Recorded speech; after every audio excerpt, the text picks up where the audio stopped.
सिंध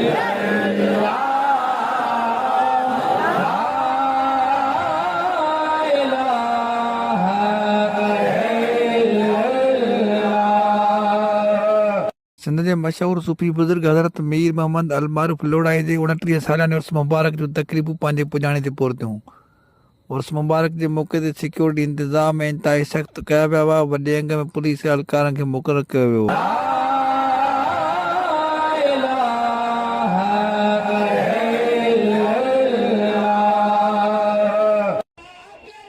ख़ुसूसी निशस्त खे ख़िताब कंदे दरगाह जे गादी नशीन फ़क़ीर शवाब जी लोढ़ाई जो चवणु हो त गुनाहनि जी कसरत सबबु इंसान जो क़ल्ब कारो थी वेंदो आहे, जंहिंखे सिर्फ़ु अलाह जे ज़िक्र सां साफ़ करे सघिजे थो।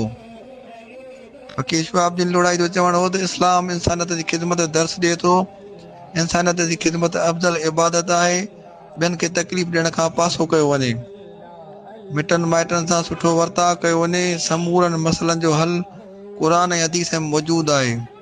फ़क़ीर शवाब जी लोढ़ाई जो चवणु हो त कूड़ ॻाल्हाइण खां पासो कयो वञे, हिलाल रोज़ी कमाए बचनि खे खाराई वञे, साड़ ऐं हसद खां पासो कयो वञे, दिलनि मां नफ़रतूं ख़तमु करे मोहबतूं पैदा कयूं वञनि। हिन जो चवणु हो त कंहिं सां बि ज़ुल्म ज्यादती न कई वञे, हर वक़्तु दिलि में अलाह साईं जो ज़िक्र कयो वञे। दुनिया जे पोयां लॻंदड़ कॾहिं बि सुकून न माणे सघंदा। जेकर असां अलाह ऐं उन जे रसूल सल्लल्लाहु अलैहि वसल्लम जे हुकुमनि ते अमल कंदासीं त दुनिया ऐं आख़िरत संवारजी वेंदी। फ़क़ीर शवाब जी लोढ़ाई जो चवणु हो त इंसान दुनिया में महिमान तौरु आयो आहे। दुनिया फ़ानी आहे। दुनिया जे पोयां लॻंदड़ कॾहिं बि सुकून माणे न सघंदा। असुलु ज़िंदगी आख़िरत वारी आहे, जंहिं लाइ रब जी रज़ा हासिलु करणी पवंदी। हिन जो चवणु हो त निमाज़ पढ़ण सां गॾु रोज़ानो पाक किताब जी तिलावत खे ज़िंदगीअ में अपनायो वञे त माण्हूअ जी ज़िंदगी सुकून वारी थी पवंदी। वालिदैन खे घुरिजे त पंहिंजे औलाद खे दुनियावी तइलीम सां गॾु दीनी तइलीम ज़रूरु ॾियारीनि। हुन मौक़े ते साहब दादा फ़क़ीर अली मुर्तज़ा लोढ़ाई ऐं ॿियनि पिणु ख़िताब कयो, जॾहिं त उर्स मुबारक जे मौक़े ते मुख़्तलिफ़ दरगाहनि जे गादी नशीननि पिणु शिरकत कई।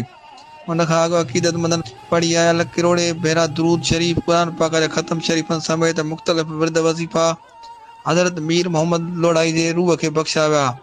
आख़िर में दरगाह जे गादी नशीन फ़क़ीर शवाब जी लोढ़ाई इज्तिमाई दुआ घुराई, जंहिंमें सिंध समेत मुल्क जे कुंड कुड़िस खां अलावा मुख़्तलिफ़ मुल्कनि मां हज़ारे अक़ीदतमंदनि वॾे अंग में शिरकत कई। दुआ जे मौक़े ते अक्सर माण्हू चिगारूं ॾेई ज़ारो क़तार रोई धणी दर गुनाहनि जी बख़्शिश लाइ ॿाॾाईंदा रहिया। इल्ताफ़ सोलंकी, कोशिश डिजिटल, खंडियारो।